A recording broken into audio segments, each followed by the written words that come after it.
noite a todos. Segunda-feira, último dia de janeiro, o mês de janeiro passou voando. E hoje a gente tem o nosso encontro, o estudo do 7º capítulo do Evangelho segundo o Espiritismo. Antes de começar a leitura do capítulo, eu vou pedir para o Rodrigo abrir o nosso trabalho, o nosso ritual de estudo. Opa, dá só uma licencinha. Não era o 6? O capítulo 6?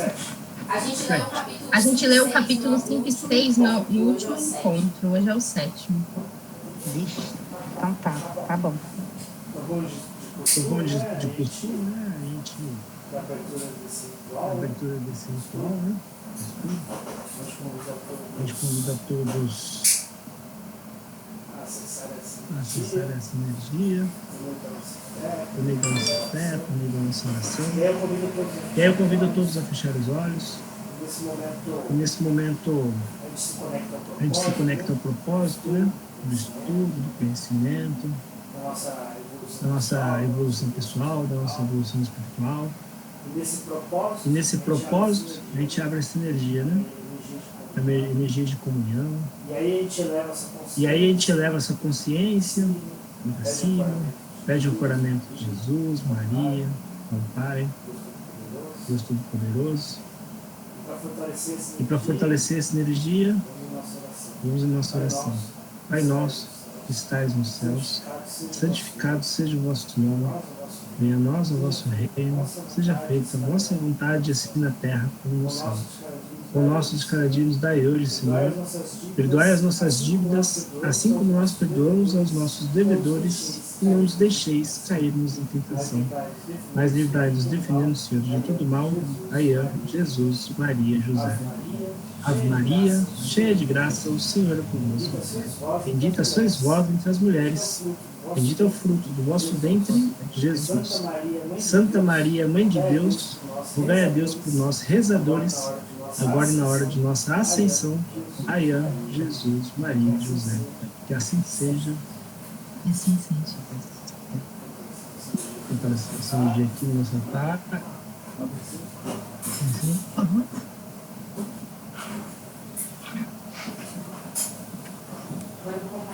Agora eu vou compartilhar com vocês a tela. A gente parou de fazer o mantra. A gente normalmente, antes de abrir a leitura do capítulo, a gente trazia a reflexão de um mantra. E aí eu quero convidar a Jussi para na semana que vem trazer uma reflexão de algum mantra, para a gente voltar com essa energia. Então, como é que é? Eu vou explicar para as pessoas que não sabem. A gente escolhe uma pessoa, essa pessoa ela tem a missão de estudar um mantra durante a semana e apresentar esse mantra antes da gente ler o capítulo que vai ser estudado. E aí vou pedir para a Jus fazer isso para a semana que vem, aí ela estuda, ensina a gente, e aí na semana que vem ela escolhe uma pessoa para seguir. E, Jussi, como temos novas pessoas na energia, né? E o ano está começando novamente, então a gente pode repetir alguns mantras que já foi trabalhado, estudado aqui no grupo, para o conhecimento, né, do pessoal que está aqui. Perfeito? Ok. Perfeito. Compartilhar.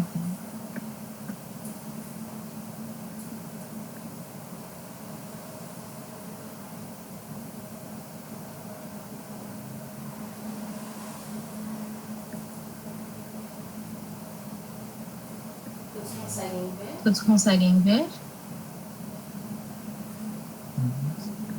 Aumenta mais um pouquinho. Agora tá bom? Tá.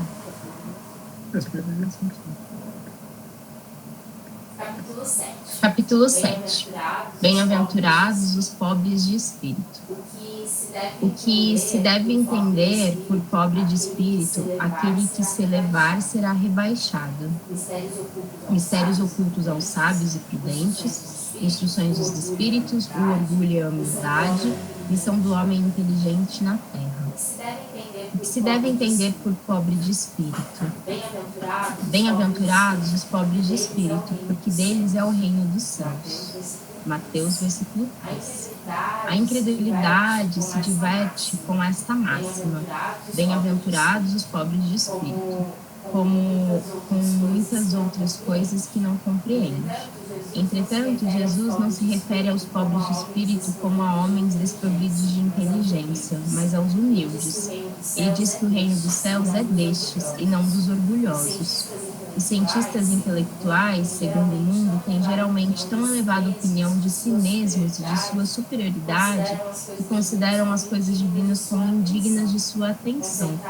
Concentrados sobre eles mesmos, não podem elevar-se até Deus.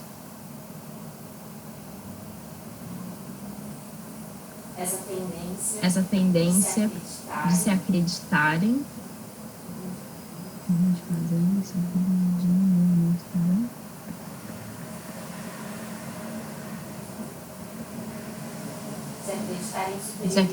superiores a tudo leva-os muitas vezes a negar aquele que, sendo-lhe superior, pudesse rebaixá-los. Negam até mesmo a divindade, ou se consentem admiti-la. Contestam um de seus mais belos atributos, a ação providencial sobre as coisas desse mundo, persuadidos de que são suficientes para bem governá-lo. Tomando sua inteligência por medida da inteligência universal e julgando-se aptos a tudo compreender, não podem crer na possibilidade daquilo que não compreendem. Quando se pronunciam sobre alguma coisa, seu julgamento é para eles inapelável. Não se admitem um mundo invisível e um poder extra-humano. Não é porque isso esteja acima de sua capacidade, mas porque o seu orgulho se revolta ante a ideia de uma coisa que não se possam sobrepor-se e que os faria descer de seu pedestal. Eis porque só tem sorriso de desdém por tudo que não seja deste mundo visível e tangível. Atribuem-se muita inteligência e conhecimento para terem coisas que, segundo eles, são boas para os simples, considerando como pobres de espírito os que não as levam a sério. Entretanto, digam o que quiserem a esse respeito, terão de entrar com os outros nesse mundo invisível que tanto ironizam. É assim que seus olhos serão abertos e reconhecerão o mundo. Mas Deus, sendo justo, não pode receber da mesma maneira aquele que desconheceu o seu poder e aquele que se submeteu humildemente às suas leis, nem tratá-los por igual. Ao dizer que o reino dos céus pertence aos simples, Jesus ensina que ninguém é admitido sem a simplicidade de coração e a humildade de espírito, que o ignorante que possui essas qualidades será preferido ao sábio que crê mais em si mesmo do que em Deus. Em qualquer circunstância, coloca a humildade entre as virtudes que nos aproximam de Deus e o orgulho entre os vícios que dele nos afastam. Isso por uma razão muito natural. A humildade é um ato de submissão a Deus, enquanto o orgulho é a revolta contra ele. Mais vale então para a felicidade futura do homem ser pobre de espírito em relação ao mundo e rico em qualidades morais.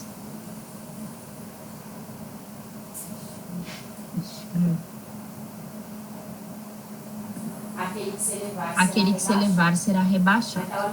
Naquela mesma hora, os discípulos se aproximaram de Jesus e lhe disseram: quem é o maior no reino dos céus? Jesus, chamando um menino, o colocou no meio deles e lhe disse: eu vos digo, na verdade, se não vos converterdes e não vos tornardes como meninos, não entrareis no reino dos céus. Aquele, pois, que se humilhar e se fizer pequeno como este menino, será o maior no reino dos céus. E aquele que receber em meu nome uma criança como esta, é a mim mesmo que receberá. Então se aproximou dele a mãe dos filhos de Zebedeu, com seus filhos, e o adorou, pedindo-lhe alguma coisa. Ele disse: o que quereis? Dize a estes meus 2 filhos que se assentem em vosso reino, um à vossa direita e outro à vossa esquerda. Mas Jesus lhe respondeu: não sabeis o que me pedis. Podeis vós beber do cálice que eu hei de beber? Eles lhe disseram: nós podemos. Ele respondeu: é verdade que haveis de beber o meu cálice, mas pelo que toca a terdes assento à minha esquerda ou à minha direita, não cabe a mim conceder-vos, e sim para aqueles a quem meu Pai preparou. Os outros 10 apóstolos, tendo entendido isso, indignaram-se contra os 2 irmãos. Jesus os chamou a si e lhes disse: vós sabeis que os príncipes das nações dominam os seus vassos, e que os maiores têm sob o seu poder. Não deve ser assim entre vós, mas aquele que quiser ser o maior, este seja o vosso servidor, e aquele que quiser ser o primeiro, seja o vosso escravo. Assim como o Filho do Homem, que não veio para ser servido, mas para servir e dar a sua vida pela redenção de muitos. Jesus entrou num sábado na casa de um dos principais fariseus para lá fazer a sua refeição, e os que estavam lá o observavam. Então, considerando que os convidados escolhiam os primeiros lugares, ele lhes propôs essa parábola: quando fores convidado a um casamento, não pegues o primeiro lugar, para não acontecer de haver entre os convidados alguém mais importante que tu, e aquele que te tenha convidado não venha te dizer: dá teu lugar a essa pessoa. Então tu, envergonhado, vá buscar o último lugar. Mas quando fores convidado, vá sentar no último lugar, para que quando vier o que te convidou, possa chegar e te dizer: meu amigo, venha para mais perto. E então esse será um momento de glória na presença dos que estiverem à mesa contigo. Pois aquele que se elevar será humilhado, e aquele que se humilhar será elevado. Essas máximas são consequências do princípio de humildade, que Jesus sempre coloca como condição essencial da felicidade prometida aos eleitos do Senhor, e que ele formulou por essas palavras: bem-aventurados os pobres de espírito, porque é deles o reino dos céus. Ele toma um menino como exemplo de simplicidade de coração e diz: será o maior no reino dos céus aquele que se humilhar e se fizer pequeno como este menino. Ou seja, aquele que não tiver pretensões à superioridade ou à infalibilidade. O mesmo pensamento fundamental encontra-se nesta outra máxima: que aquele que quiser se tornar o maior, seja aquele que vos sirva. E ainda nesta: aquele que se humilhar será elevado, e aquele que se elevar será humilhado.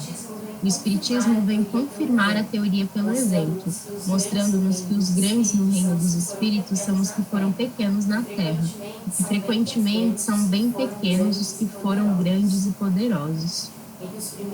É que os primeiros levam consigo ao morrer apenas aquilo que unicamente constitui a verdadeira grandeza no céu e que não se perde, as virtudes, enquanto que os outros precisaram deixar aquilo que faziam a sua grandeza na terra e que não se pode levar: a riqueza, os títulos, a glória, o nome. Não tendo nada além disso, chegam a um outro mundo desprovidos de tudo, como náufragos que tudo perderam, até mesmo as roupas.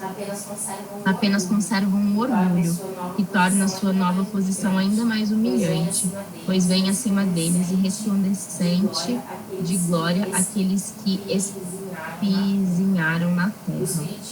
O Espiritismo mostra-nos uma outra aplicação desse princípio nas encarnações sucessivas, nas quais aqueles que mais se elevaram em uma existência são humilhados até o último lugar na existência seguinte, se forem dominados pelo orgulho e pela ambição.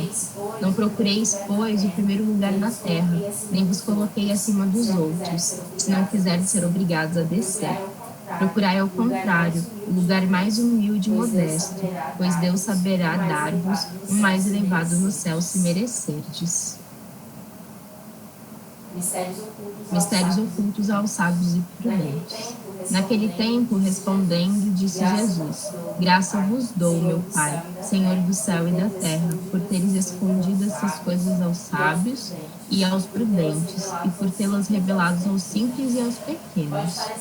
Pode parecer estranho que Jesus dê graça a Deus por ter revelado estas coisas aos simples e aos pequenos, que são os pobres de espírito, e ocultando-as aos sábios e prudentes, mais aptos, aparentemente, a compreendê-las. É preciso entender por primeiros os humildes que se curvam diante de Deus e não se consideram superiores aos outros, e pelos segundos, os orgulhosos, envaidecidos com o seu saber mundano, que se acreditam prudentes, pois negam a Deus, tratando-o de igual para igual, quando não o rejeitam.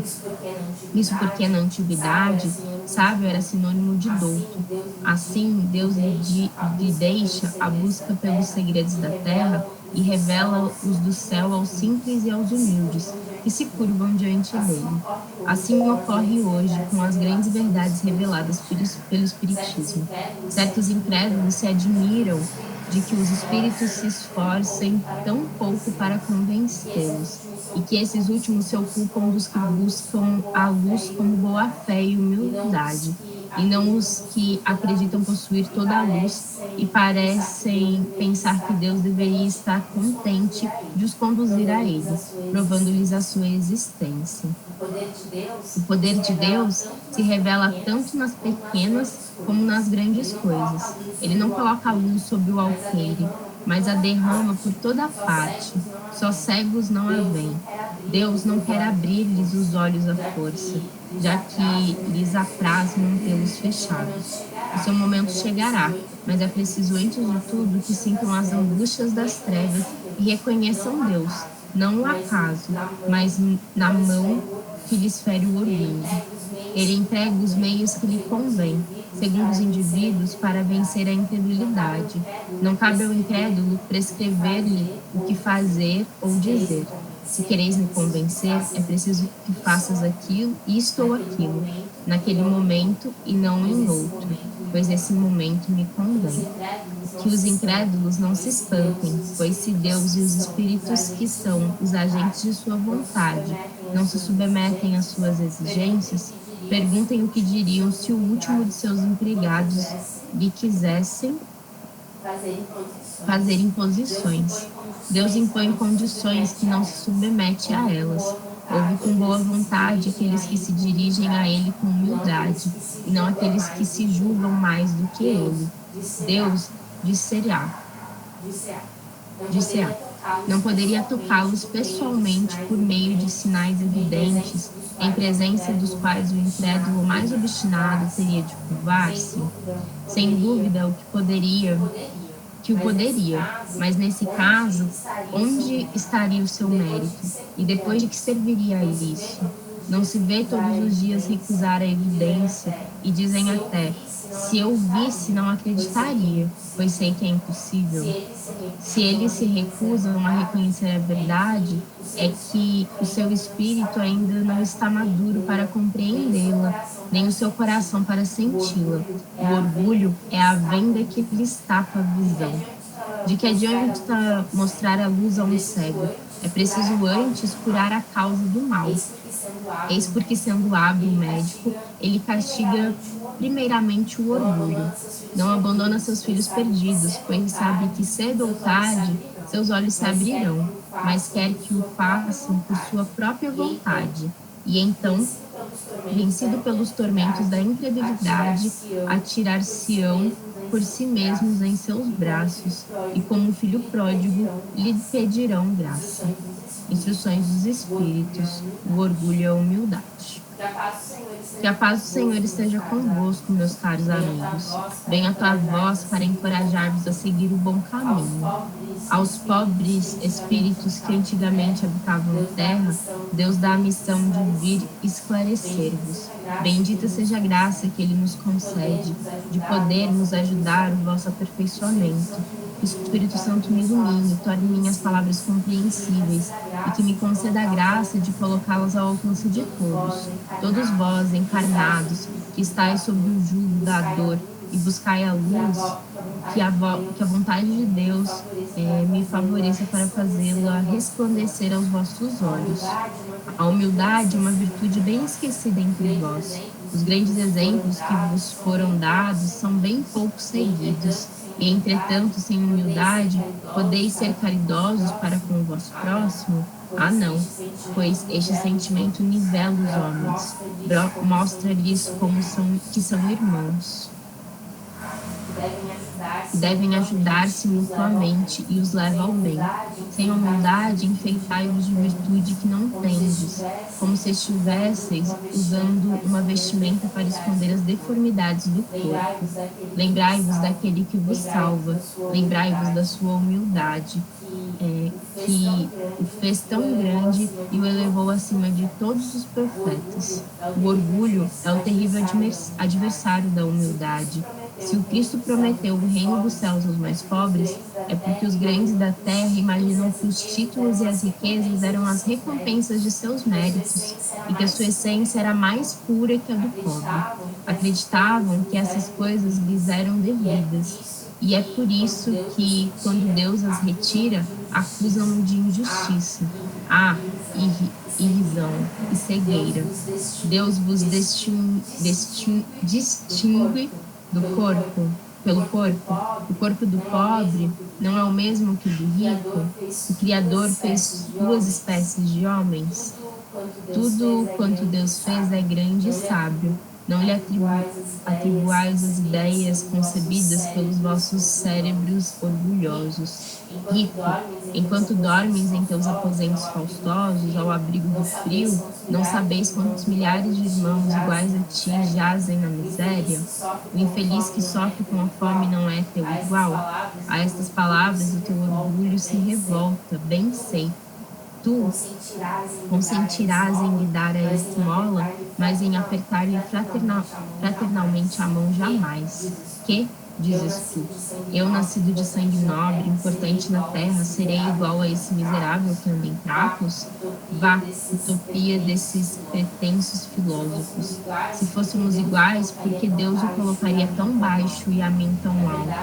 É verdade que vossas roupas não são nada iguais, mas se vos despirdes a ambos, que diferença haveria entre vós? A nobreza do sangue, dirás. Mas a química nada encontrou de diferente entre o sangue do nobre e do plebeu, entre o do senhor e o do escravo. Quem te disse que tu também não foste miserável e infeliz como ele, que também não pedires esmola, que não pedirás um dia a esse mesmo que desprezas hoje? As riquezas são por acaso eternas? Elas não acabam com o corpo, envoltório perecível do espírito? Lança um olhar de humildade sobre ti mesmo. Lança, enfim, teus olhos sobre a realidade das coisas desse mundo, sobre o que constitui a grandeza e a humilhação no outro. Pensa que a morte não te poupará mais do que aos outros, que teus títulos não te preservarão dela, que te pode ferir amanhã, hoje, dentro de uma hora. E se ainda te sepultas em teu orgulho, então te lamento, pois será digno de piedade. Orgulhosos, o que fostes antes de ser de nobres e poderosos, talvez estivesses em situação mais modesta que os últimos de vossos servos. Curvai, pois vossas frontes altivas. Deus as pode rebaixar no momento em que mais as elevardes. Todos os homens são iguais na balança divina. Somente as virtudes os distinguem aos olhos de Deus. Todos os espíritos são de uma mesma essência e todos os corpos foram formados de uma mesma massa. Vossos títulos e vossos nomes não os modificam. Ao contrário, ficam no túmulo. Não são eles que dão a felicidade prometida aos eleitos. A caridade e a humildade são os teus títulos de nobreza. Pobre criatura, tu és mãe, teus filhos sofrem, têm frio, têm fome. Vais, curvada ao peso de tua cruz, humilhar-te para conseguir um pedaço de pão. Eu me inclino diante de ti, como és nobremente santa e grande aos meus olhos. Espera e ora, a felicidade ainda não é deste mundo. Aos pobres oprimidos e confiantes nele, Deus concede o reino dos céus. E tu, que és moça, pobre filha devota ao trabalho, entregue às privações, por que estes tristes pensamentos? Por que chorar? E seu olhar se eleve piedoso e sereno até Deus. Às pequenas aves ele dá o alimento, tenha confiança nele, que não te abandonará. O ruído das festas, dos prazeres mundanos, que faz bater o teu coração. Tu gostarias também de enfeitar a cabeça com flores e misturar-te aos felizes da terra. Dizes que poderias, como estas mulheres que vês passar, estouvadas e sorridentes, ser rica também. Ah, cala-te, filha. Se soubesses quantas lágrimas e dores sem conta estão ocultas sobre essas roupas bordadas, quantos soluços sufocados sob o ruído dessa orquestra feliz, preferirias teu humilde recanto e a tua pobreza. Permaneça pura aos olhos de Deus, se não quiseres que teu anjo guardião volte para ele, ocultando o rosto sob suas asas brancas, e te deixe com um remorso, sem guia, sem apoio, nesse mundo onde estarás perdida, esperando para ser punida no leito. E todos vós que sofreis as injustiças dos homens, sede indulgentes para com as faltas dos vossos irmãos, lembrando que também não estáis sem mácula. Isso é caridade, mas também é humildade.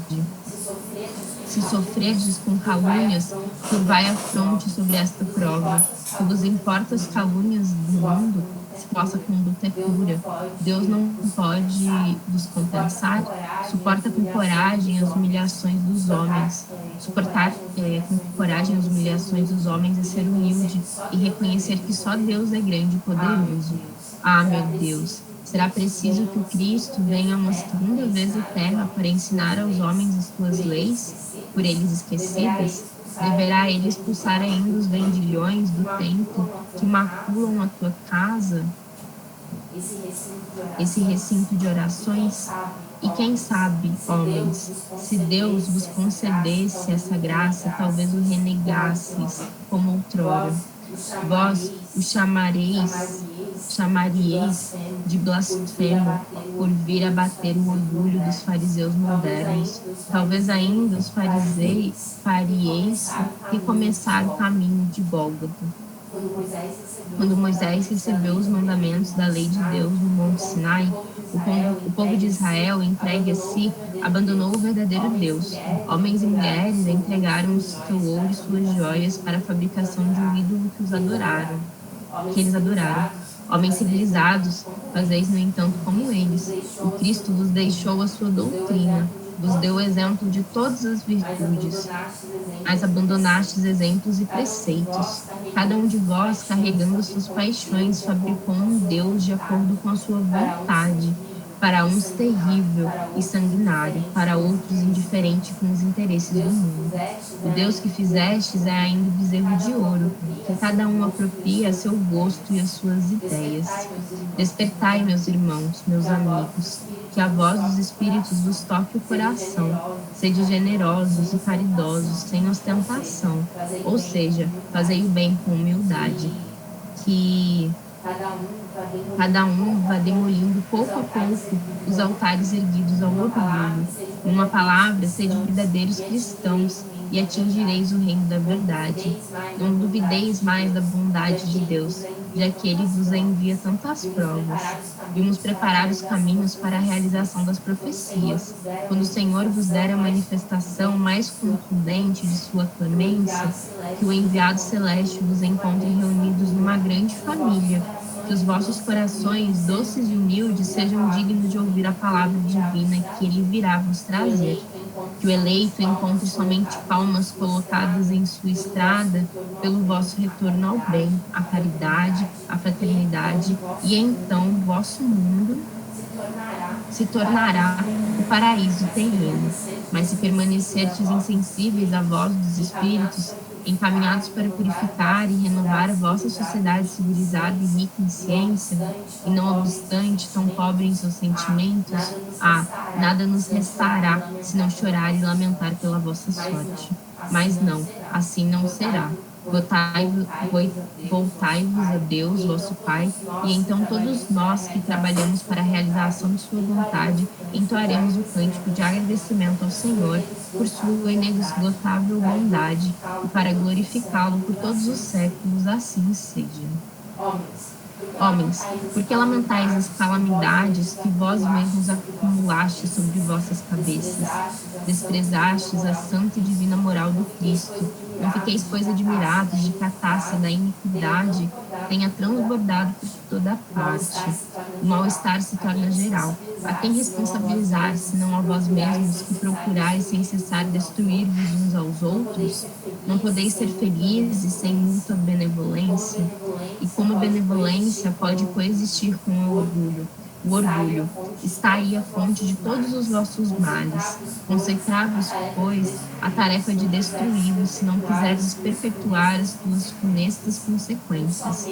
Um só meio se oferece a vós para isso, mas este meio é infalível, o de tomar por regra invariável de vossa conduta a lei do Cristo, lei que haveis repelido ou falseado em sua interpretação. Porque tendes em tão grande estima o que brilha em tantos olhos em detrimento do que toca o coração. Porque o vício que se desenvolve na opulência é o objeto de vossa reverência, enquanto só tendes um olhar de desdém para o verdadeiro mérito que se oculta na obscuridade. Quando o rio libertino, perdido de corpo e alma, se apresenta em qualquer lugar, todas as portas lhe são abertas, todas as atenções são focadas neles, enquanto que com muita dificuldade se concede um gesto de proteção ao homem de bem que vive de seu trabalho. Quando a consideração que se concede às pessoas é medida pelo peso do ouro que elas possuem ou pelo nome que trazem, que interesse podem ter essas pessoas em se corrigirem de seus defeitos? Seria totalmente diferente se o vício dourado fosse fustigado pela opinião pública, como é o vício andrajoso. Mas o orgulho é indulgente com tudo que o favorece. Século de cupidez e dinheiro, dizeis, sem dúvida. Mas por que deixastes as necessidades materiais sobrepujar o bom senso e a razão? Porque cada um quer elevar-se sobre o seu irmão. Hoje a sociedade sofre as consequências. Não esqueçais que um tal estado de coisas é sempre um sinal de decadência moral. Quando o orgulho chega aos últimos limites, é indício de queda próxima, pois Deus pune sempre os orgulhosos. Se os deixa subir algumas vezes, é para lhes dar tempo para refletir e de emendar-se sobre os golpes que de tempos em tempos desferem seu orgulho como advertência. Mas em vez de se curvarem, eles se revoltam. Então, quando a medida está cheia, ele a vira completamente. Sua queda é ainda mais terrível quanto mais alto tem se elevado. Pobre raça humana, cujo egoísmo corrompeu todos os caminhos, reanimai-vos, entretanto. Em sua misericórdia infinita, Deus enviou um poderoso remédio aos teus males, um socorro inesperado para a tua angústia. Abre os olhos à luz. Aqui estão as almas daqueles que vêm te lembrar os verdadeiros deveres. Elas te dirão, com a autoridade da experiência, como a vaidade e as honrarias de tua passageira existência representam pouca coisa em relação à eternidade. Eles te dirão que nesta será maior o que foi o menor entre os pequenos da terra, que aquele que mais amou os seus irmãos será o mais amado no céu. Os poderosos da terra, se abusaram de sua autoridade, serão obrigados a obedecer aos seus empregados. E a caridade e a humildade, enfim, essas duas irmãos que se dão as mãos, são o título mais eficazes para obter a graça diante do Eterno. É a última parte, tá, gente? Missão do homem inteligente na terra. Não vos orgulheis daquilo que sabeis, pois o saber tem limites bem estreitos no mundo que habitais. Mas supondo que sois uma dessas sumidades inteligentes desse planeta, não tendes direito algum de vangloriar-vos disso.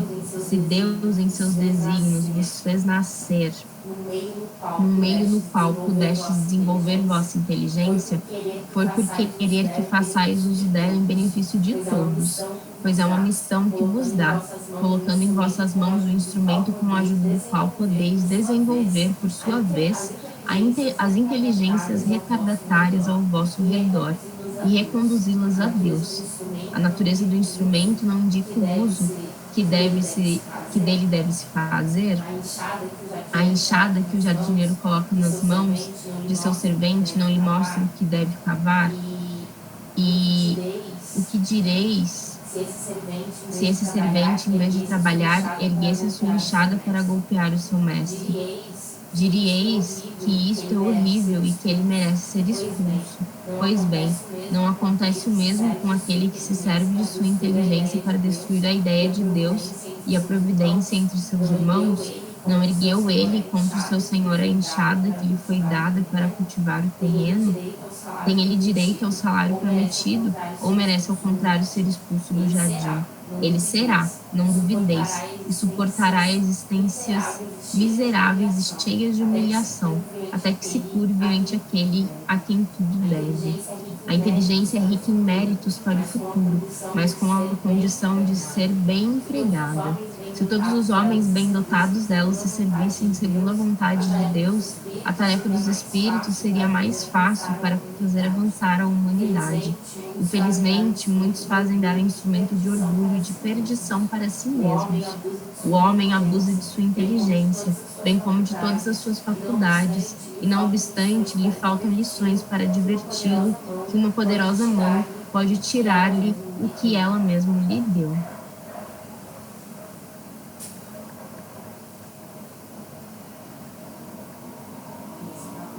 E esse é o capítulo de hoje. Errou? É um capítulo longo, mas que é muito importante que a gente leia para perder a construção, né, do pensamento. É um pensamento que precisa de começo, meio e fim para fazer sentido. Somos muito felizes por beber a mesma água de várias fontes, né? Aqui na aldeia a gente estuda essa Sagrada Escritura e estuda o Bhagavad Gita, né? Traz a mesma filosofia, a mesma ideia, as mesmas intenções, em literaturas de épocas diferentes, de mestres diferentes, e sempre no mesmo conceito, né? Essa leitura reforça, né, aquilo que a gente sempre busca, né, nesse caminho, né? Humildade para aprender, trabalha ali a questão dessa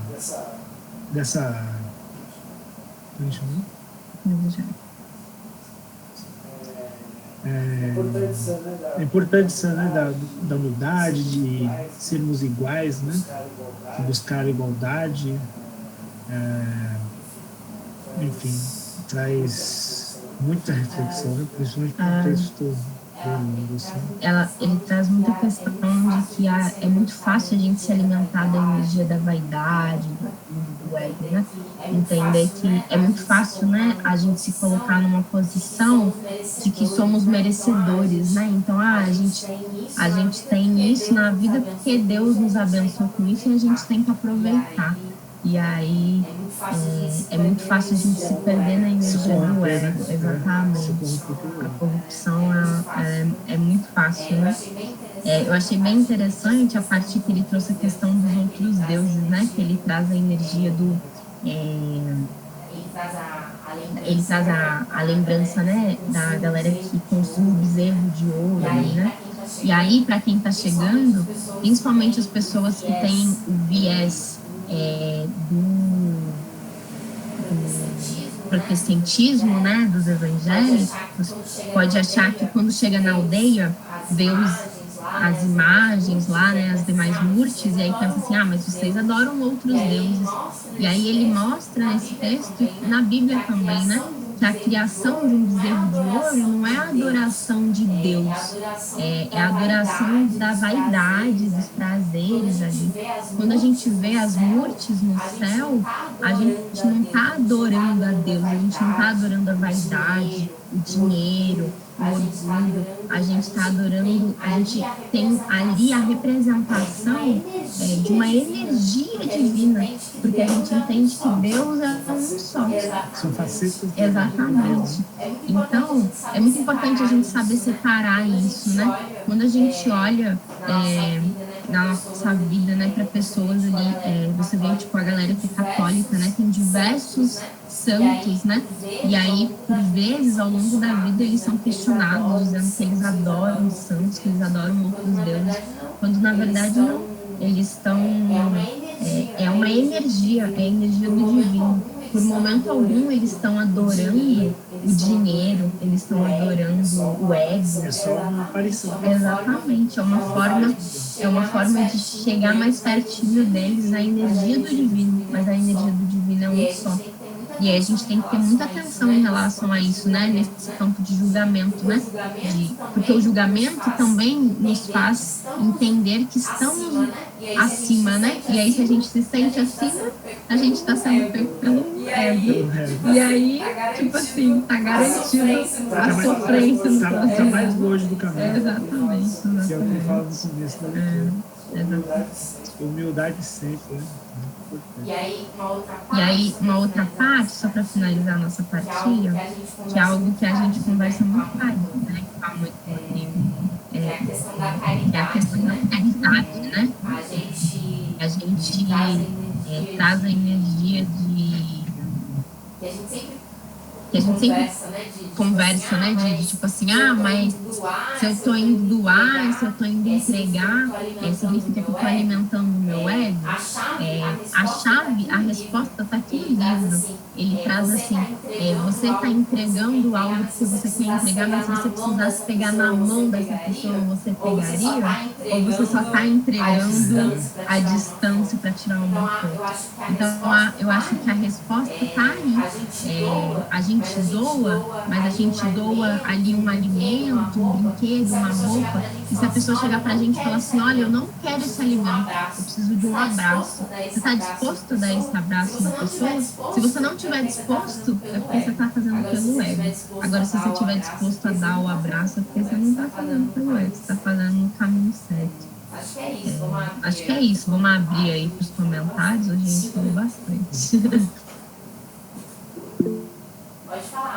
Pode falar, Richard.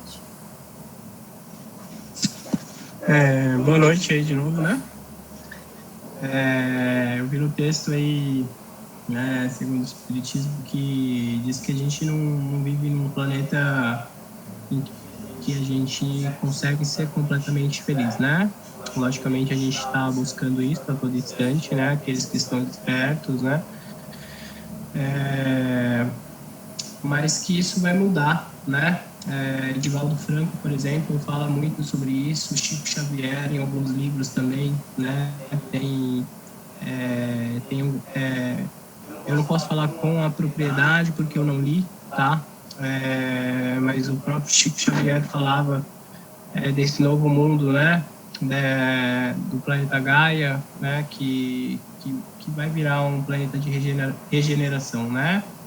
O planeta de regeneração é onde não vai existir sofrimento, é onde existe o corpo físico, né? Mas é muito mais evoluído, não existe a questão da política, não existe a questão do sofrimento e muitas outras coisas, né? E aí também, depois de, né, não sei quantos mil anos, né, existe aí os planetas que a gente chama de planetas felizes, né, que é onde já não existe corpo físico, né, existe, que é somente energia, né, que é onde, por exemplo,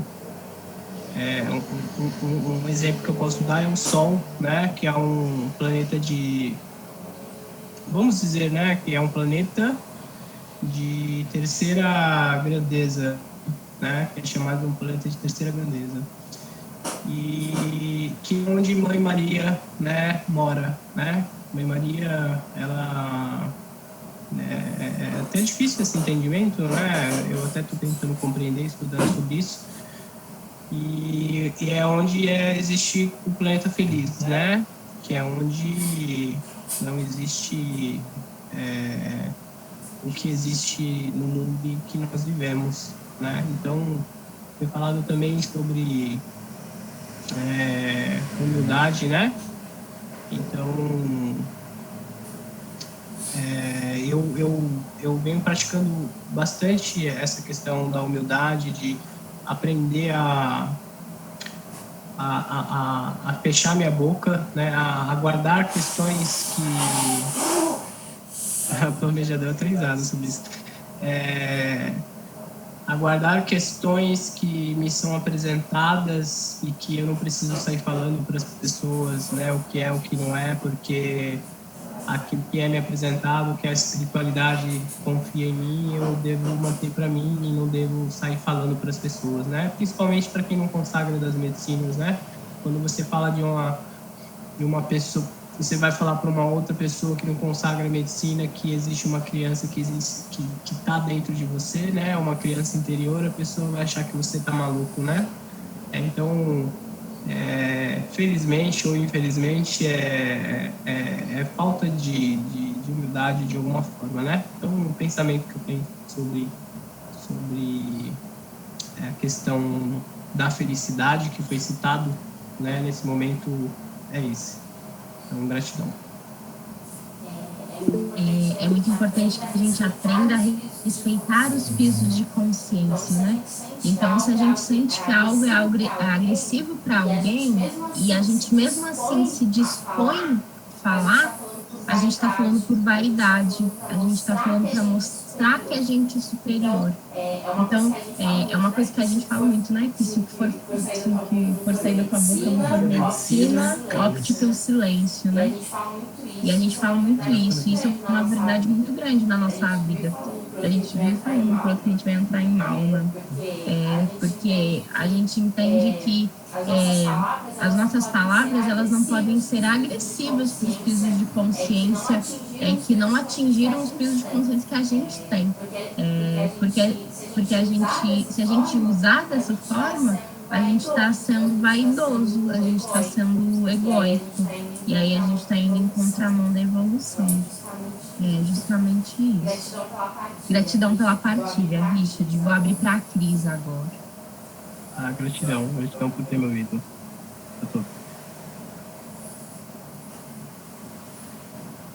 Estão me ouvindo? Tá. Então, a respeito do que foi falado sobre humildade,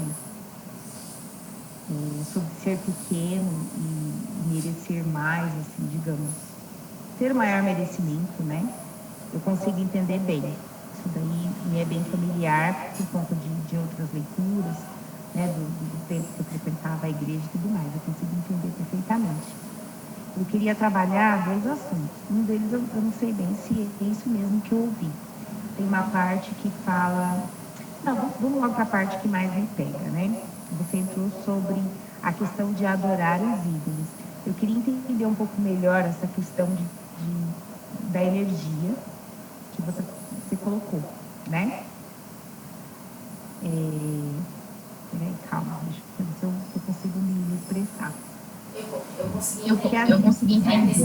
É a questão de separar, né? O que é ídolo do que é energia, né? Porque assim, eu aprendi que Jesus Cristo é santo, porque ele ascendeu, digamos assim, né? Que ele foi para os céus.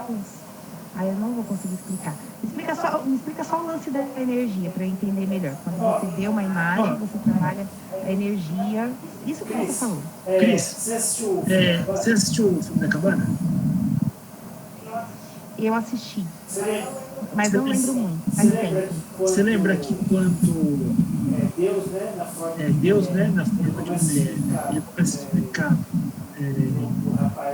o rapaz lá sobre ele e tal, e aí o rapaz toca nos pulsos de Jesus e tal, e ele mostra as chagas na mão, ele explica então ele explica que ele, o Espírito Santo, Cristo, são facetas da mesma energia, entende? A sua voz está oscilando bastante, eu não sei se vocês estão tendo essa percepção também. Olá, gente. Tô achando baixo o Rodrigo falando. Melhorou, agora melhorou um pouquinho. Melhorou? Quando a gente traz a questão de que a energia são facetas, a gente entende que Deus é uma consciência. Então, quando a gente chama de energia, a gente chama de uma consciência. E essa consciência é uma consciência que é onipresente, onisciente, e tem um outro oni que agora eu não vou lembrar. Onipotente. E aí a gente tem, quando a gente traz a energia de várias murtis na missão, as murtis são as imagens. Quando a gente traz essas imagens na missão, a gente está trazendo facetas de um Deus, que é uma energia. Então a gente traz a energia de tipo assim, Ganesha é a representação de Deus que abre os nossos caminhos. E a gente traz a faceta de Ganesha para essa energia do divino, que é uma energia total.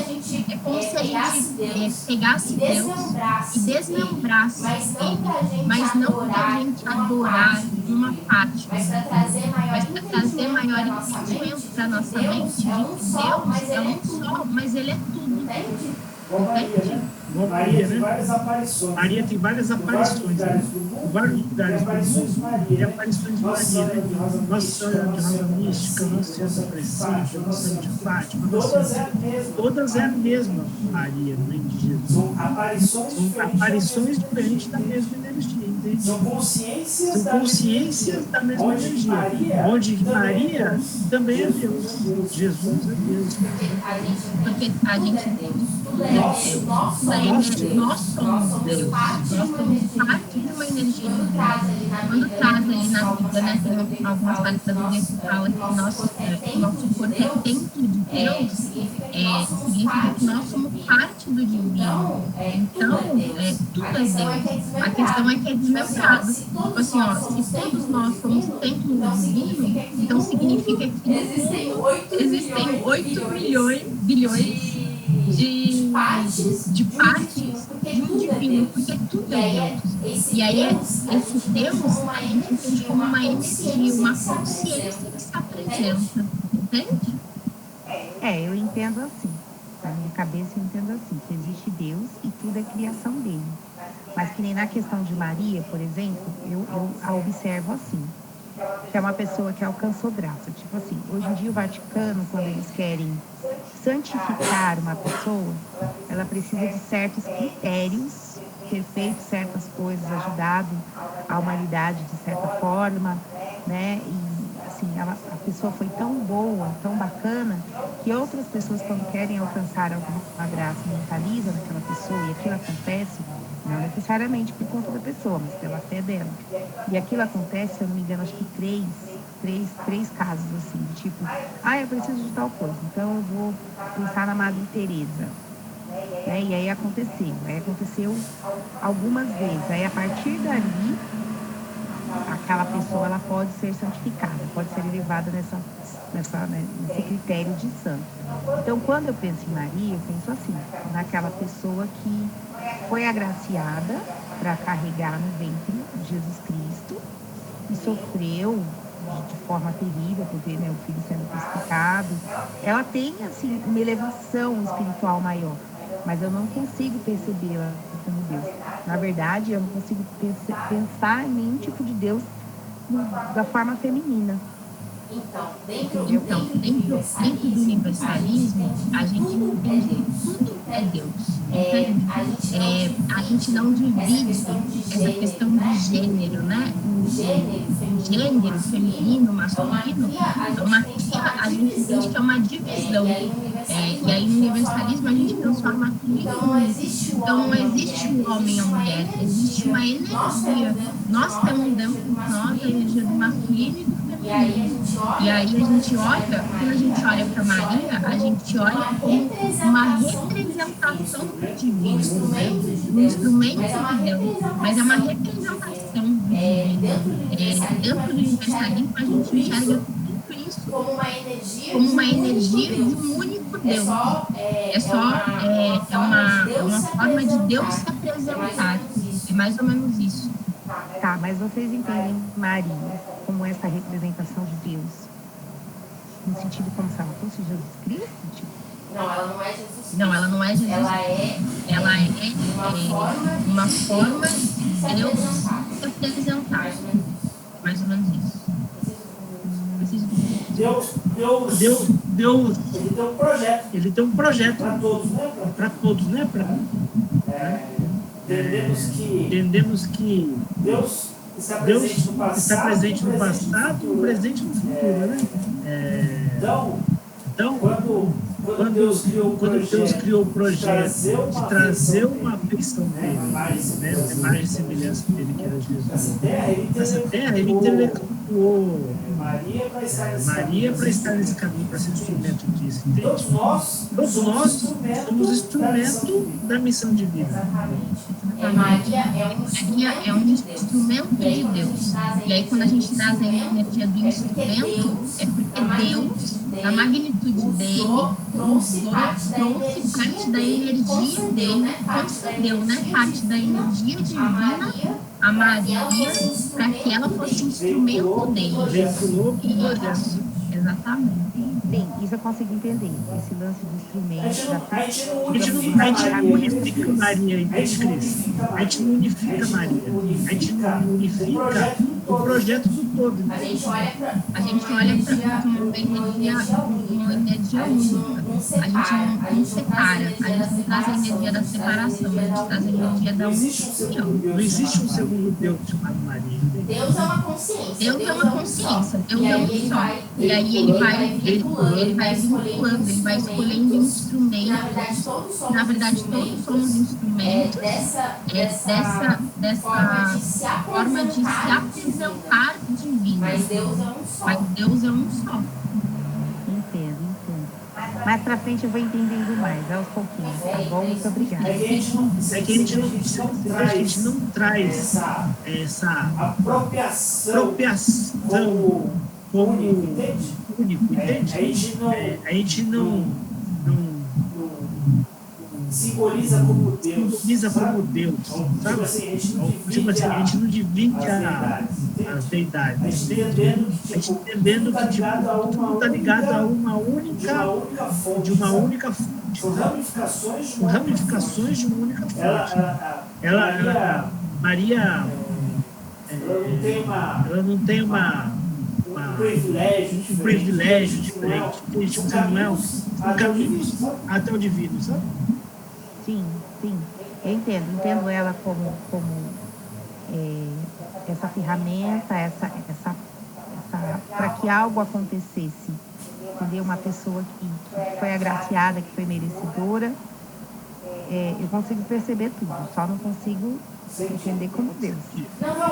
Mas não precisa reconhecer como Deus. Você pode ele conhece como instrumento de Deus. É isso. A ideia é que todos nós entendamos que todos somos instrumentos de Deus, de alguma maneira. Que a gente precisa buscar o caminho do curador, que a gente chama de curador, que é o caminho de buscar a Deus, justamente porque a gente entende que a gente é instrumento de Deus. E de que maneira nós, como instrumento de Deus, representamos, né? Trazemos essa energia divina para a nossa vida, né?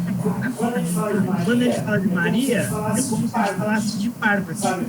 Sabe Parvati? Não. Milhares de anos, né? Existia Krishna,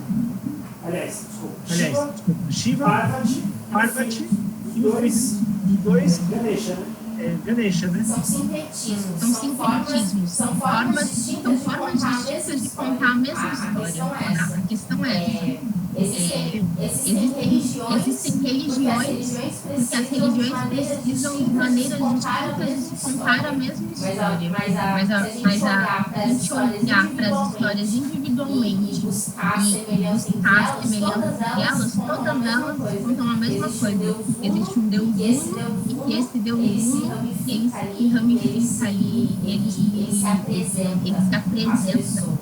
Sim, isso eu já percebi. Já percebi por umas pesquisas já sobre o hinduísmo, né? Agora eu estou conhecendo um pouquinho mais sobre esse livro, não sei o nome. Bhagavad Gita. Mas eu consegui perceber. Gratidão. Obrigada. Você vai conhecer. Vou abrir a palavra para a Jússia. Pegando gancho aí no que vocês estão falando, me veio muito na leitura a questão que eles citam ali sobre os sábios, né? Que na época foi falado um texto bíblico e no livro é falado muito sobre isso, que foi reservado toda a sabedoria e o reino dos céus aos humildes, né? Aos pobres de espírito, que foi explicado muito bem o que seria pobre de espírito, que é essas pessoas que têm essa humildade, que busca Deus em primeiro lugar. E foi separado, né? Então não foi dado aos sábios, ou seja, na época, os grandes estudiosos, os considerados cientistas da época, eles não compreendiam, eles não buscavam Deus, na verdade, eles queriam se igualar ou até ser superior a Deus. Então, é a parada deles, essa sabedoria, que é essa revelação que muitos textos bíblicos falam, a sabedoria divina que foi dada a muitos, né? Que também na época, se a gente olhar, eram pessoas simples que buscavam a Deus. Então, vem muito de encontro a gente tirar hoje, né, para quem sabe das medicinas, para quem está buscando uma espiritualidade, se conhecer melhor, isso se encaixa na questão de que a gente precisa, para ser humilde, a gente tirar essa vestimenta do julgamento de crenças antigas que foram deixadas pelos nossos pais, pelos nossos avós. Então, a gente só vai conseguir compreender melhor o que é a natureza divina quando a gente deixa essas crenças de lado, quando a gente se permite se abrir para o novo. Não que você vai acessar tudo o que falam para você, mas quando você fala, não, eu preciso entender, né? Abrir o coração, arrancar essas vivências, essas crenças antigas e se deixar conhecer, né? Então, na época, cientistas ainda contradiziam muito o divino, né? Hoje já temos aí a ciência quântica, que vem de encontro ao divino, e o que é maravilhoso para nós. Então, assim, para quem gosta de buscar, busque mais sobre a ciência quântica, o que se explica do divino, né? É uma dica aí que eu deixo para o grupo.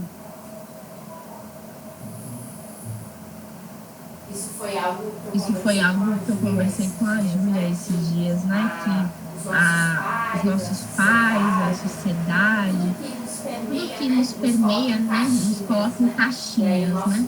E aí o nosso desafio é sair dessas caixinhas, né? Então é quebrar elas. Eu falei pra Júlia, né, que eu preciso dizer que eu sou um ser em constante desconstrução, porque construção todo mundo me constrói, né? Então eu sou cercada de pessoas que me constroem, e aí cabe a mim querer desconstruir essas coisas para não me limitar, né? Para não me prender a dogmas e crenças.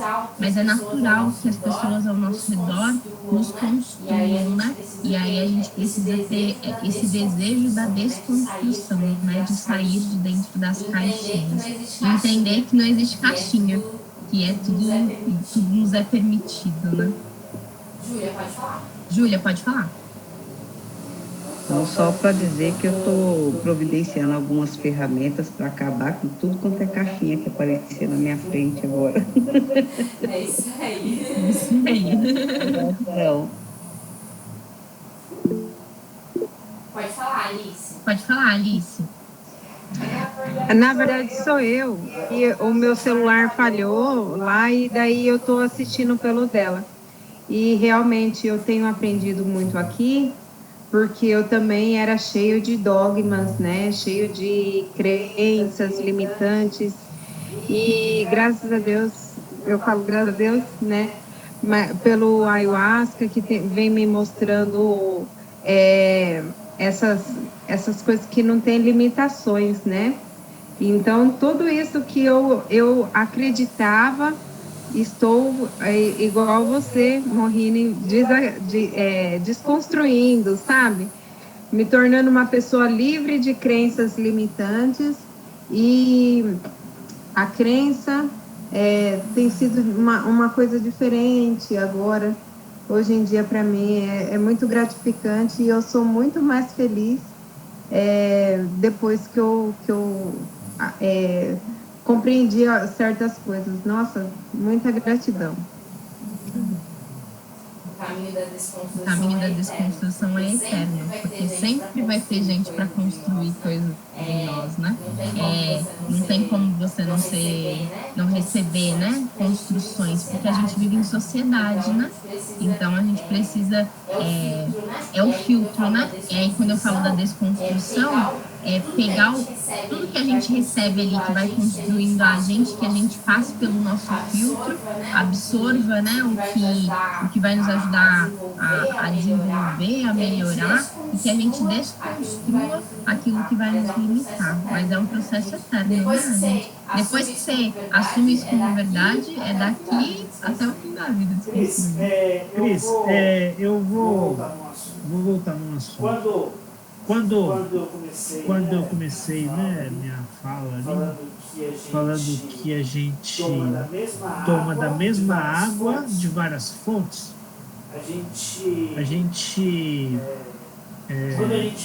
quando a gente fala, né, de estudar o Evangelho segundo o Espiritismo, né,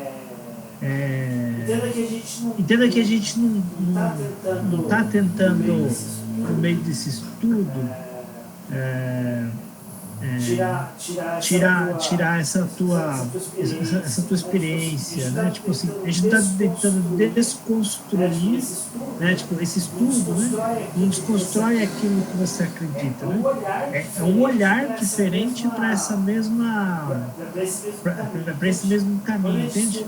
Quando a gente estuda, a gente está sendo apreciado, né, por estudarmos 2 livros que alimentam a nossa experiência da mesma energia, né? O Bhagavad Gita e o Evangelho segundo o Espiritismo traz a mesma experiência espiritual, né?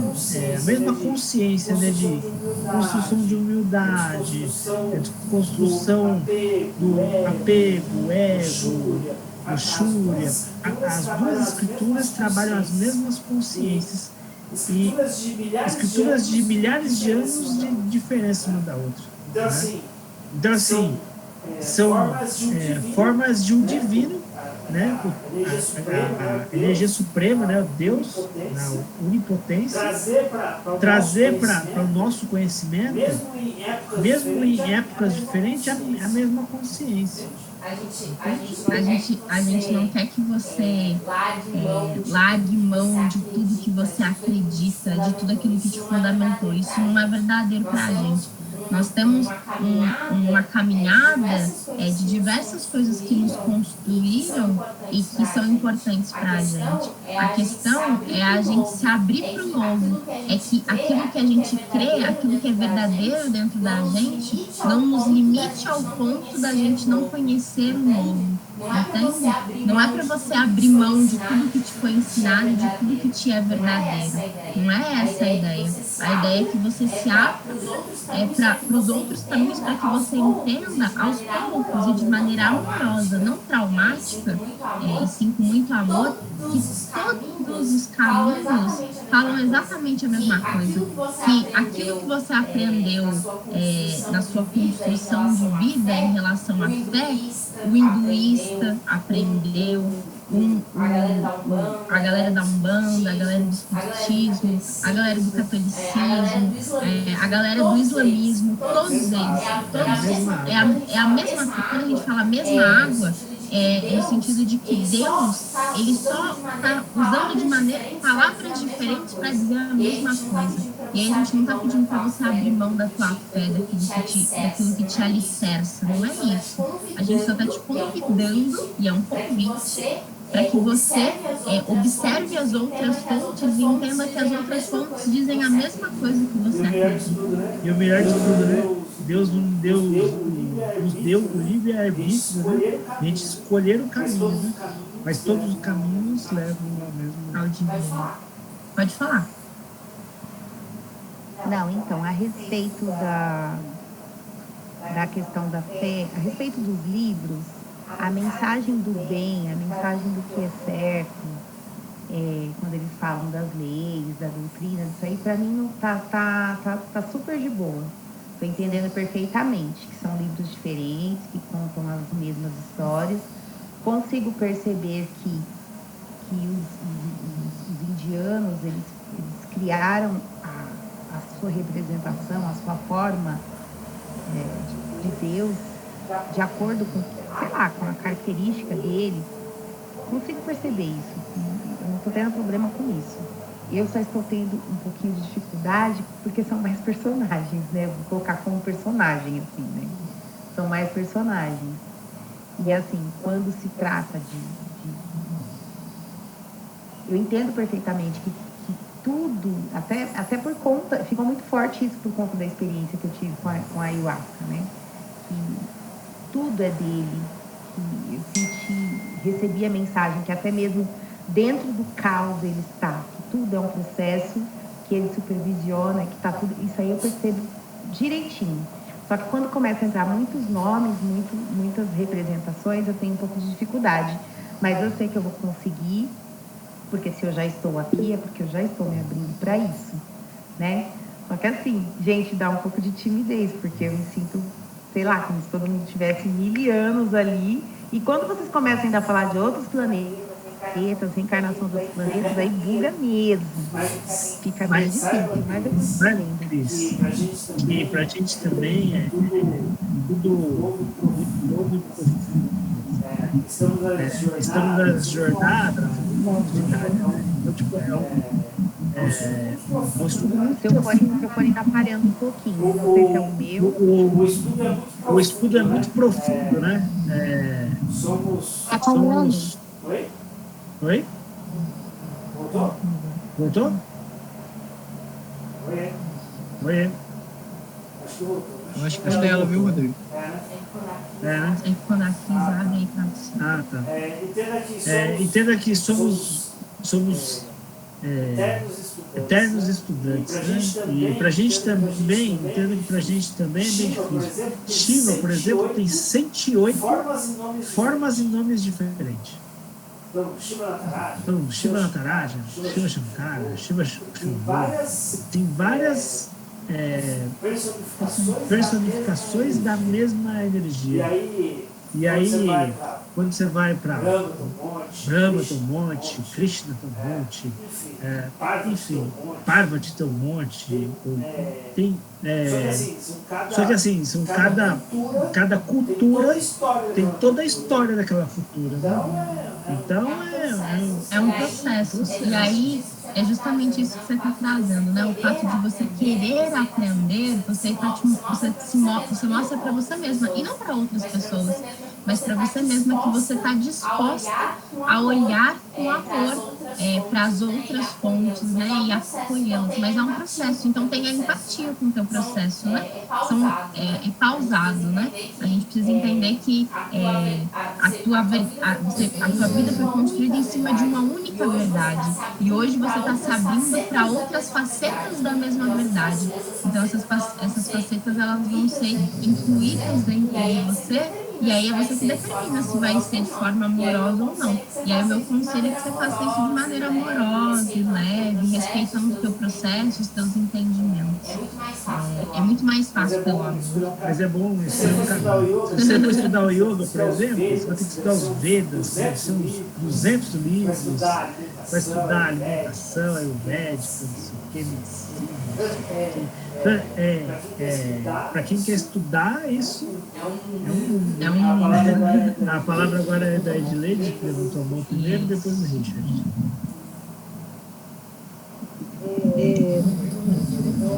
Aqui analisando o que vocês estão falando, e é muito difícil quebrar essas limitantes, né? Mas Deus é tão maravilhoso com a sua misericórdia. Ele utiliza até nós mesmos, né? Às vezes a gente com uma palavra, um abraço, um aconchego, te tira você de tantos lugares, assim, tantos processos que você está passando, entendeu? Então Deus utiliza quem Ele tem que utilizar para que a gente evolua, se sinta melhor, encontre o caminho da luz, da prosperidade. Então eu vejo assim, sabe, que são ferramentas que Deus utiliza. Então, tem pessoas que são muito devotas a Maria, tem pessoas que são devotos por outros santos, Santo Antônio, Santo São Agostinho, tem tantos santos, né? Mas são caminhos que Deus proporciona para que você se eleva, se encontre o seu caminho. E eu vejo assim, sabe? Eu vejo dessa forma.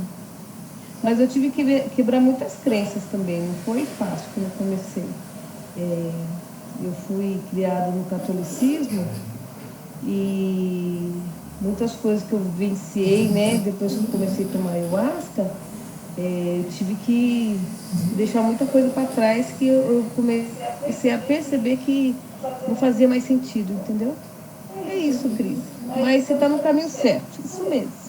Tem que tirar suas dúvidas e aí você vai compreendendo melhor e analisando a cada fala, a cada capítulo de cada livro, você vai ficando mais fácil, entendeu? Obrigada, Pedro. A Edileide trouxe um outro olhar também, que me faz lembrar de uma outra consciência. Muitas crenças também são culturais e regionais, né? Se você for lá para o Nordeste, as mulheres que querem casar, vai lá, São Pedro, São Antônio, de boa cabeça, põe dentro da geladeira, não sei o quê. Não quer dizer que a pessoa só vai casar se rezar para Santo Antônio, né? Se rezar para Krishna, se rezar para Ganesha. As pessoas, culturalmente, por história, por regional, também tem essas crenças e tal. E tudo certo.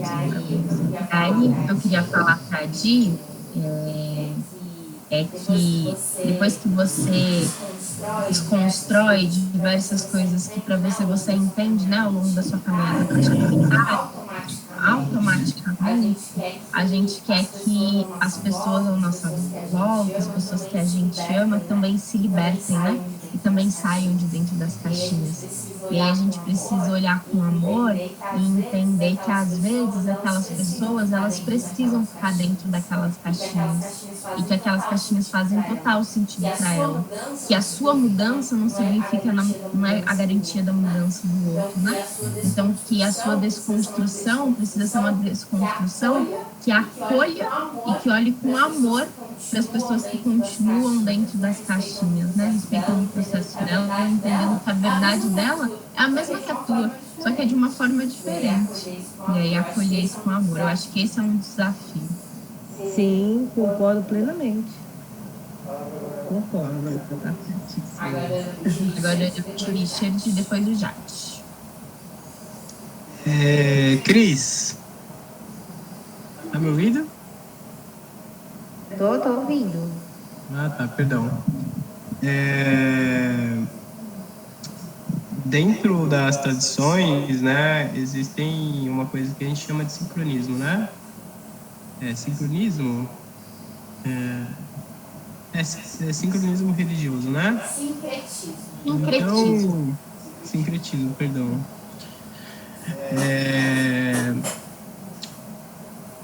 Até Maria, né? A gente estava falando de Maria. Maria tem outros nomes também, né? Por exemplo, dentro da Umbanda, se eu não estiver errado, peço até que me corrijam, né? Maria dentro da Umbanda e Iemanjá, né? Estou errado, Rodrigo?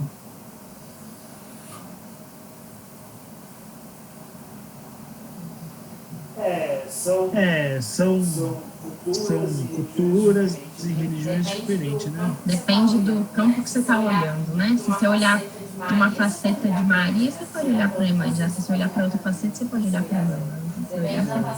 Depende da faceta que você olha.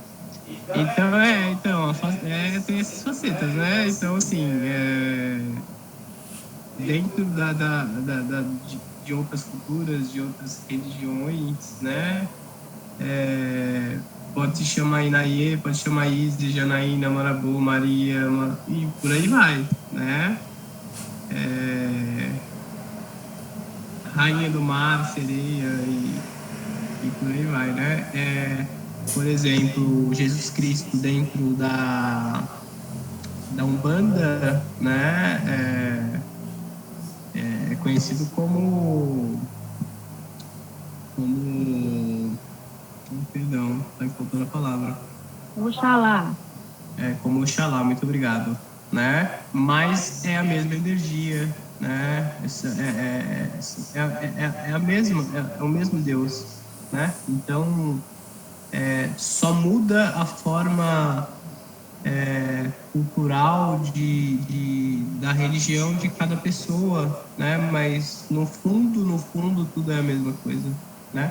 A gente estava conversando sobre os mundos de expiação e prova, né? Que é Gaia, né? No caso, Regeneração e Planeta Feliz. Eu vou te mandar um vídeo, ele é mais ou menos 1 hora, né? É do Espiritismo, inclusive, em que fala sobre os planetas do Sistema Solar, né? E aí só não fala de Plutão porque ninguém conhece o que acontece em Plutão, porque os espíritos não se comunicam, não se sabe por quê, né? Mas é explicado, né, como que funciona nos outros planetas, como que são as pessoas, como que tem planeta que tem animal, tem planeta que não, tem planeta que tem dimensão inferior, tem planeta que são dimensões superiores, né? E você vai ter uma boa noção, porque assim, é muito bem explicado e é muito interessante, né? Então, eu vou mandar esse vídeo para você e eu garanto que você vai adorar, você vai entender super bem, tá bom? Tá bom, Richard, obrigada, pode mandar. Compartilha lá no grupo de estudos, porque mais pessoas podem estar interessadas. Jade, a palavra é contigo.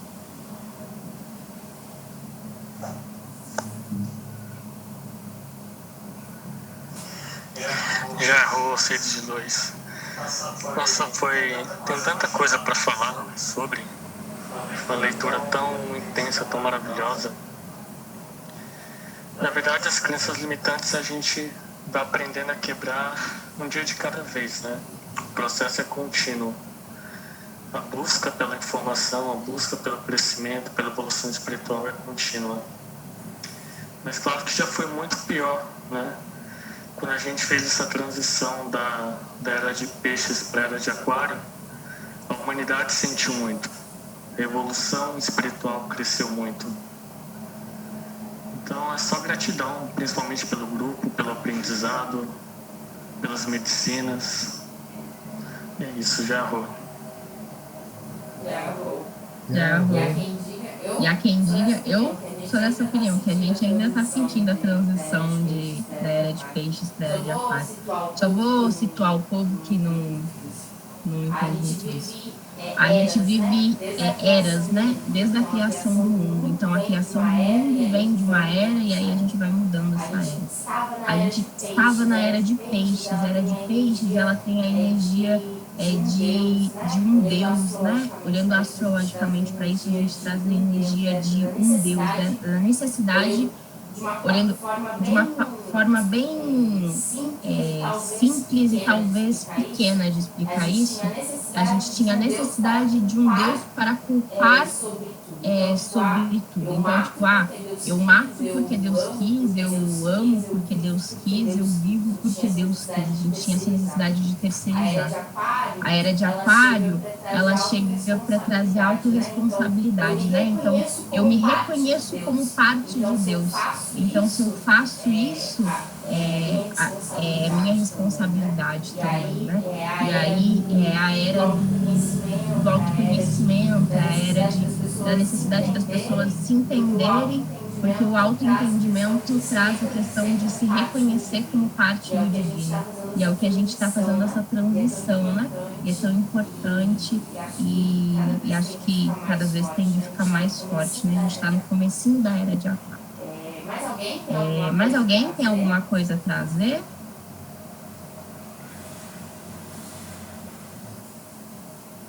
Só mais um adendo. Essa transição está tão forte, não sei se vocês acompanham a ressonância Schumann, a nossa ressonância diária é de 7,5 Hz, né? Só nesse final de ano, na virada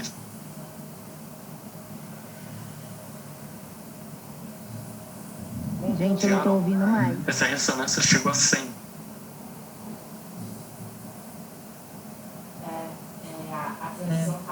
A transição tá muito forte, né? E aí a gente tem que pegar o bondinho ali, foguete não dá ré, né? Grudar na bordinha e trabalhar.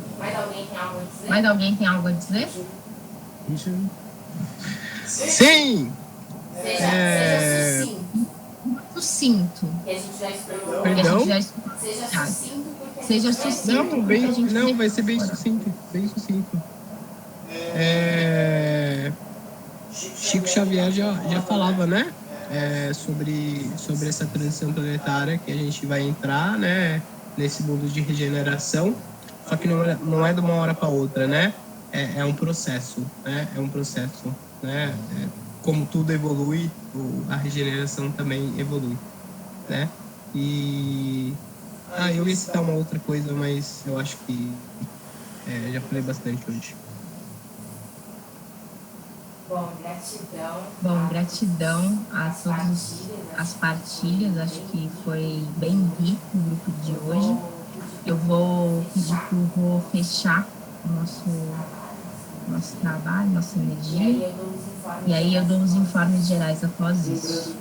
Lembrando que o grupo de estudos não se encerra aqui, né?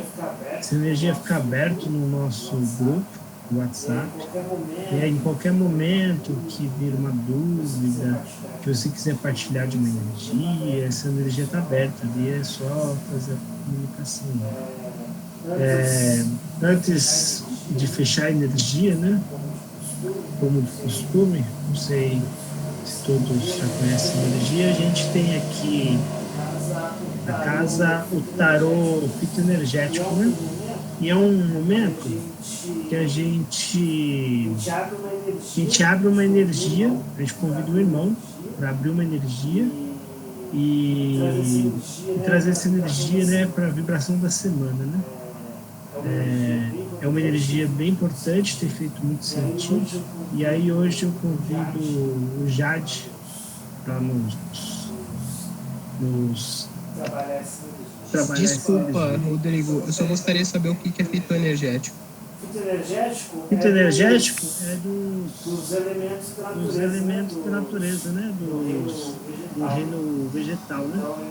Então, a energia das ervas, né? Das raízes, das plantas.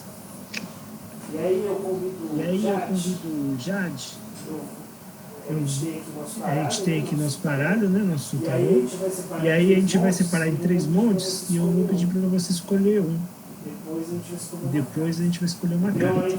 Então a gente tem um monte da minha esquerda e da minha direita. Eu gostaria que você escolha um monte. Da direita. Da minha direita? Tá. E aí eu vou passando as cartas. E aí você pede para eu parar, tá?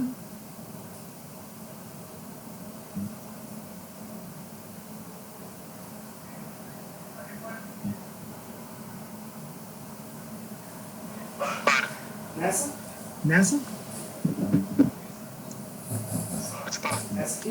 Essa aqui? Isso?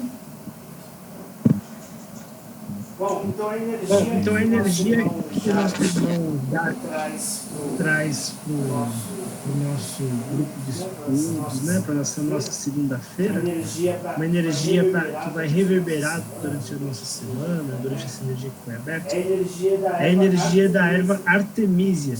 E o que é esse tarô, né, essa Artemisia traz para a gente hoje? Específico para a mulher. É tempo de preparar-se energeticamente para a procriação. Então a energia que essa carta traz para essa semana, né, para esse momento. O Artemisia é uma erva de caráter fitoenergético físico, né? Então a Artemisia trabalha no nosso físico. E o chakra que a Artemisia atua é o segundo chakra. Então quem precisa trabalhar a energia do segundo chakra, aqui, como de costume, a gente vai mandar a foto, né, dessa carta aqui no grupo de estudos. Essa mensagem pode fazer algum sentido para vocês, então se conectem com essa consciência. Cada carta, né, traz uma consciência em relação ao que está sendo trabalhado. E aí, se fizer algum sentido para vocês podem compartilhar lá no grupo de estudos. E aí, quando ele traz a questão de ser específico para a mulher, é importante dizer que a gente não está trazendo a energia do gênero, né? Lembrem-se que todos que temos a energia do feminino e do masculino dentro de nós. Então, a energia da criação, da procriação, né? Ela está presente dentro do homem e da mulher, né? Entendendo que a gente tem a energia do feminino e do masculino dentro de cada um. Certo? E aí, para fechar essa nossa energia, né? Convido a todos a fechar os olhos. E nesse momento a gente traz a energia. Oi, Richard? Não, nada. Nesse momento, só gostaria se eu poderia acompanhar. Com a voz. Com o áudio aberto não, porque dá delay, aí atrapalha. Você pode fazer aí em voz alta, mas sem abrir o áudio. Então, nesse momento, convido a todos a fechar os olhos. E a gente traz a energia de agradecimento, né, por estarmos aqui hoje, juntos, reunidos. Agradecimento pela oportunidade dos ensinamentos, das Sagradas Escrituras. Oportunidade de estarmos sendo nutridos, né, com esses conhecimentos, que isso com toda certeza vai agregar em nossa vida, em nossa fé, em nossa espiritualidade. E para agradecer essa energia, para agradecer essa consciência, fazemos nossa oração. Pai nosso, que estais nos céus, santificado seja o vosso nome. Venha a nós o vosso reino, seja feita a vossa vontade, assim na terra como no céu.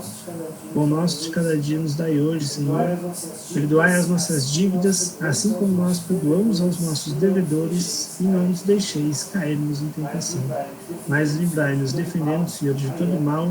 Aiã, Jesus, Maria e José. Ave Maria, cheia de graça, o Senhor é convosco. Bendita sois vós entre as mulheres. Bendito é o fruto do vosso ventre, Jesus. Santa Maria, Mãe de Deus, rogai a Deus por nós, rezadores, agora e na hora de nossa ascensão. Aiã, Jesus, Maria e José. E que assim seja. Que assim seja. Gratidão a todos que se fizeram presentes no grupo de hoje. Para você que está assistindo no YouTube, se você quiser participar do nosso grupo no WhatsApp, manda uma mensagem, a gente te coloca no grupo. É importante dizer que o nosso grupo fica aberto 24/7, então 24 horas por dia, 7 dias por semana. Se você sentir de compartilhar algo que tiver sentido em relação a esse grupo de estudo, pode trazer lá, é super importante. A gente tem a Júcia, nossa guardiã do elemento ar, que sempre vai movimentar a comunicação com vocês lá, instruí-los. E aí, eu e o Rodrigo acabamos aparecendo um pouco por conta das nossas atividades e funções e responsabilidades, mas sempre que possível a gente está acompanhando. E aí, a Júcia faz com muita maestria essa condução ali no grupo. Gratidão, Lúcia. Fica aqui também o convite para o nosso ritual desse sábado, o ritual na força de nossa mãe Iemanjá, também comemoração de um ano da nossa aldeia estelar. Nossa aldeia completou um ano no dia de ontem, e aí a gente vai fazer essa festa de comemoração no sábado com todos vocês que sentirem de estar presentes. Então, se você ainda não reservou a sua vaga e sente de estar com a gente, manda mensagem que a gente te coloca no grupo. A gente tem poucas vagas, acho que 5 vagas, mas ainda dá tempo de você participar. Vai ser um ritual lindo, maravilhoso, de minha mãe Iemanjá. Então, fica o convite aqui para todo mundo. Gratidão mais uma vez, e a gente se vê por aí. Já errou. Já errou. Gratidão, boa noite. Boa noite.